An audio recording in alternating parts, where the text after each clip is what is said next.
Bitcoin has had a fantastic weekly candle close. In today's video, we are going to be discussing exactly what needs to happen for Bitcoin and the rest of the cryptocurrency market to continue to new highs. Let's go ahead and jump on in.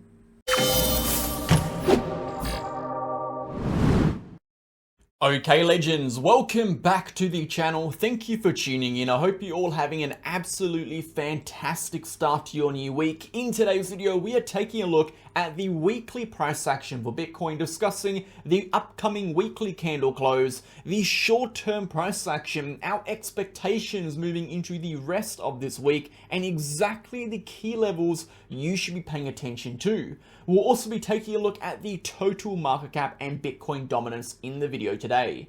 Before we get into it, smash the like button, hit the comment button, and subscribe to the channel. We post daily videos for Bitcoin focusing on the facts, the data, the technical, and the structural information. No hype, no BS, no emotion, pure raw TA. If that is the kind of content you were interested in, join us over on Telegram. This is the first link down below.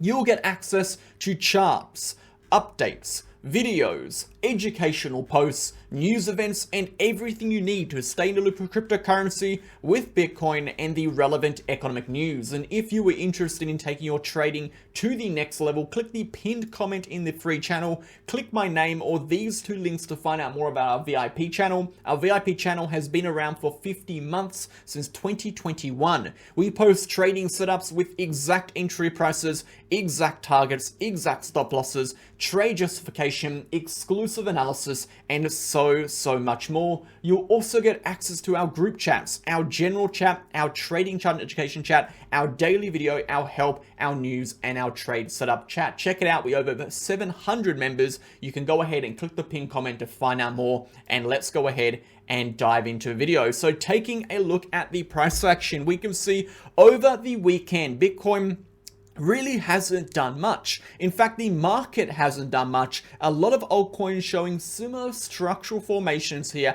as Bitcoin, which is essentially consolidation very close to those prior lower highs. Of course, we had our $108,000 high.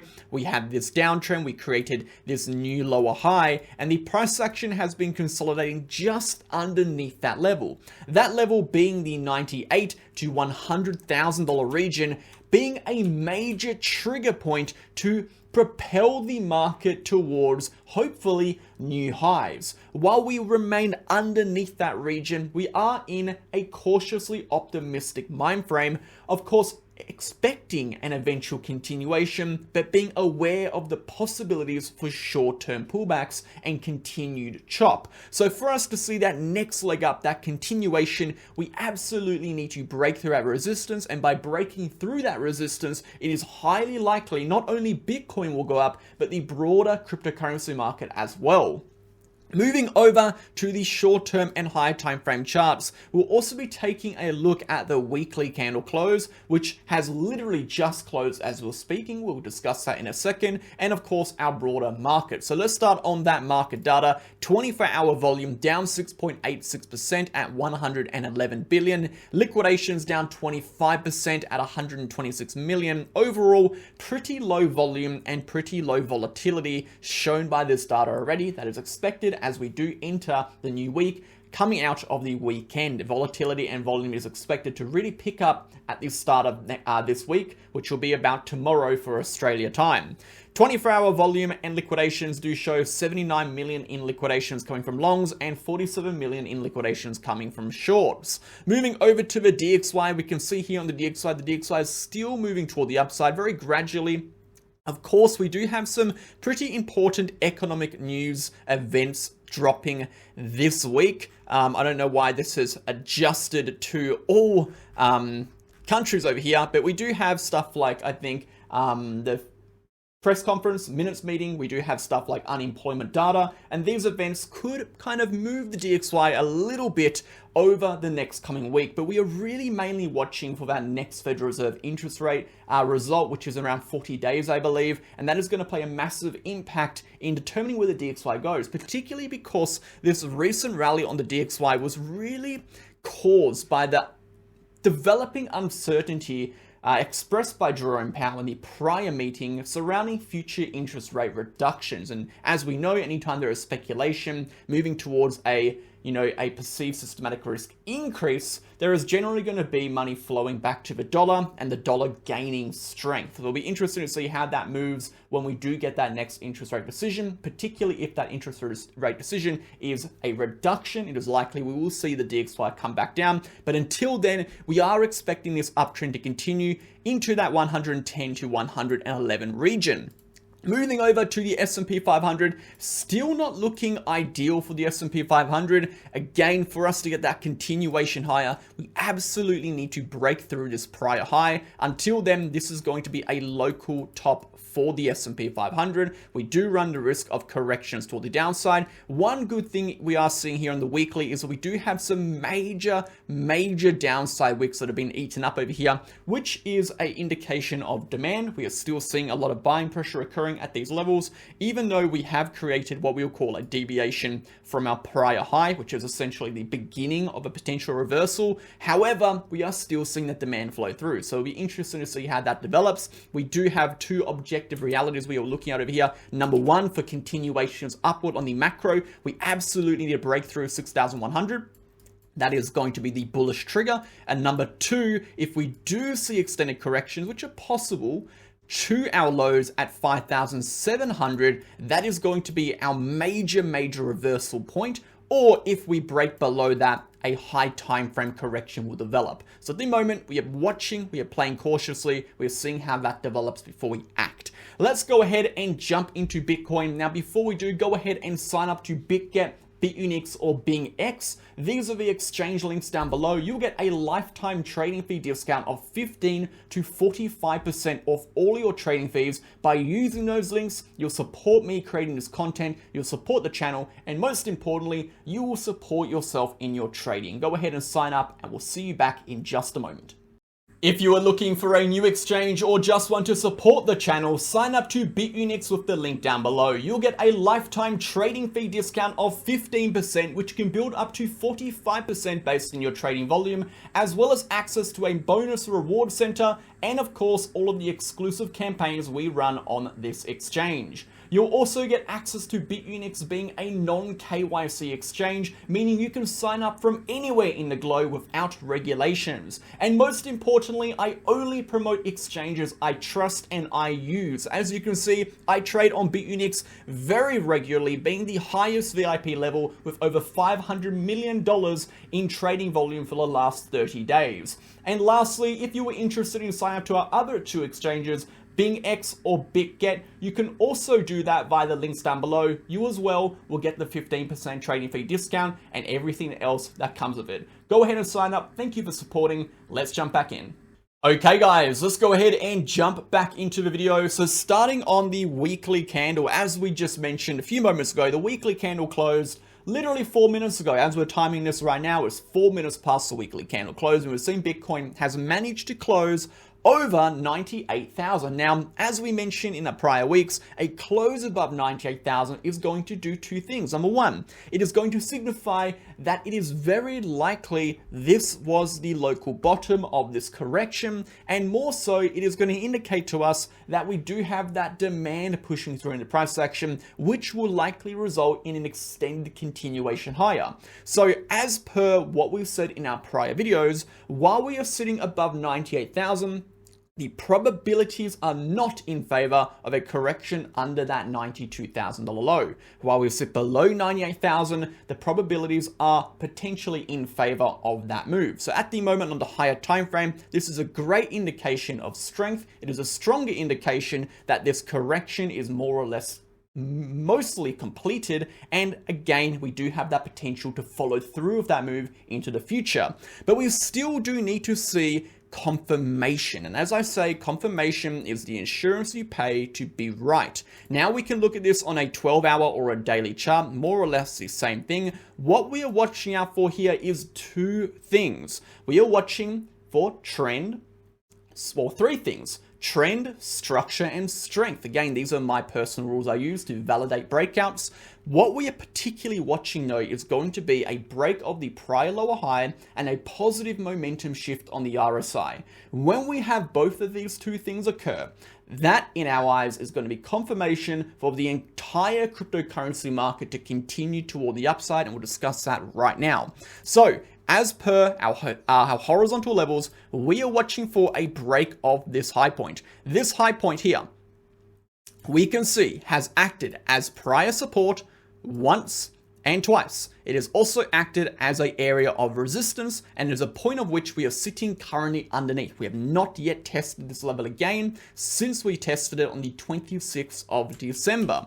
A break above this region will result in Bitcoin getting out of this chop zone it has been in since the 92K low, and again, that horizontal rejection at 99,000 to 100,000, and result in the price action entering this lower historical resistance region, okay, as per our VRPV. We can see the VRPV significantly drops off above that 100,000. We get out of this peak, this cluster of volume.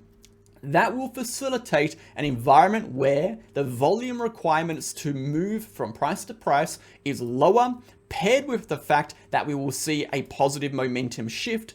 We will see likely bullish volatility pick up, and that will likely push the price action upwards out of this chop zone at quite a degree of strength, should I say. So what we are watching again, the break of the prior lower high, and we need to see either before or during, it can't be after, we need to see it happen before or during the break.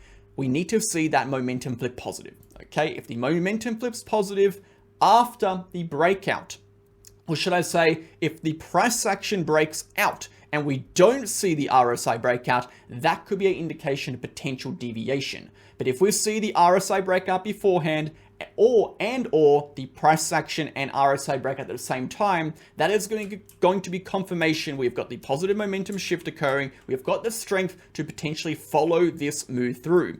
Where are we watching for the price to move to? As we said in our prior video, we are watching for new highs for Bitcoin. We don't have specific price targets for this move. We would assume to expect the price action to continue upwards on the macro, potentially to 115, 116, or even 121 if we are able to see this flip. This flip is going to be a major pivot for Bitcoin, because if we look at the total cryptocurrency market cap, and if we look at the total altcoin market, the low that we have established at 92,000 coincides with some critical levels of high time frame support, which if were lost would simply invalidate the macro uptrends on both the total 3 and the total market cap. That being the 2021 high point. As we can see, we came back down to almost retest that point on that prior correction, okay? And if we look over to the total 3 market, we have got the retest of the 50 EMA. Let's bring the 50 EMA up really quickly. That is in my market cipher A indicator. I have custom settings on that. The 50 EMA being that red line. What we saw in the total 3 market in the prior cycle is when we broke through that altcoin season trigger, which is this breakout over here, we saw the price action track above that 50 EMA all the way until we saw a breakdown, and then we saw that 50-60% correction mid-cycle. So again, where does this level line up with that recent correction we saw for the cryptocurrency market? So it is absolutely major that Bitcoin sustains above 92,000 now, as a break of 92,000 will be the trigger for not only the altcoin market correcting lower, the total market cap correcting lower, but of course, that will inevitably send Bitcoin lower. We do not want to see that. We would want to see a break of these highs to propel the cryptocurrency market upwards from the retest of that prior high, mimicking what we saw back here in 2021 cycle, which was a breakout post 2018 high, followed by a 30% correction, then to see a continuation to new highs. We saw that on the total 3 and we saw that in the total market cap. So for Bitcoin, it is absolutely significant that we do see a break of this high point. And if we do see a break of the high point, it is highly likely we do see, again, Bitcoin dominance continue toward the downside, the altcoin market continue into that next leg upwards, the total market cap aggressively continue upwards, and Bitcoin following with that. So that is what we're watching out for, guys. There really isn't too much more to say for Bitcoin. If we do look really at that short-term price action here, and this is a kind of a more detailed view on the 4-hour chart, you can just see how choppy the price action has been, particularly over the weekend. We haven't really seen a lot of movement, hasn't been much, but if we do zoom, a little bit more here, maybe on the hourly chart, you can see we do have absorption present. So even though the RSI has been falling here, right, we have this downtrend in the RSI, okay, what we can see is with the downtrend here on the RSI, the lower lows, we do have these higher lows on the price action. So this is indicating, although we had a degree of exhaustion here, moving into this, $99,000 to $100,000 resistance, we had the price action pushing sideways, and we had that as a consequence, okay, of buyers stepping back in and essentially absorbing that selling pressure caused by the exhaustion to the point at which the sellers have been exhausted and the buyers are back in control, hence the positive momentum shift. We're likely going to see a continuation into this resistance in the next coming days. And again, if we see a continuation into that resistance and we get that daily RSI or even the 12-hour RSI breakout here, it is likely the price action will attempt to break. And on that attempt, I would suggest it is likely we do see that continuation, particularly if we have the momentum on our side. And with that, again, we enter the range of which the price action can then commence the next leg upwards. So if I had to summarize everything and give objective trigger points, bullish on Bitcoin above 92,000, okay? That is the macro. That is the high time frame. As a breakdown of that, we'll likely send Bitcoin lower, okay? As we have seen from our fractals, as we have seen from, again, our volume ranges. We have also now identified that a break of that level will have high time frame impacts on the total market cap and total 3 market cap, which as a consequence would result in those markets breaking critical levels of support, which will act as bearish triggers for continuations lower, okay? So we need to see the price sustain above the level, and therefore while we sit above here, the macro expectation for Bitcoin is higher, but as per the short-term expectation, will altcoins immediately go up? Will Bitcoin immediately go up? The answer to that is no. The answer is not yet, as we are not above that horizontal resistance. There is still time for the price action to consolidate, potentially come down a little bit, move back up again, and continue to chop until we break that region. Then we will likely see the rest of the market follow through. And if you're looking for the perfect entry points, I do believe sometimes it's better to wait for confirmation. In this instance, I will personally be waiting for this level to break. I'll be watching that. I'll be watching how the prices develop. And when that occurs, I will likely be taking many more positions than I have already open. Thanks for tuning in, guys. Have a fantastic day. Hope you enjoyed a bit of a shorter video. There wasn't much to take a look at today, but we had to get through it anyway. And I'll catch you guys in the video tomorrow. See you then.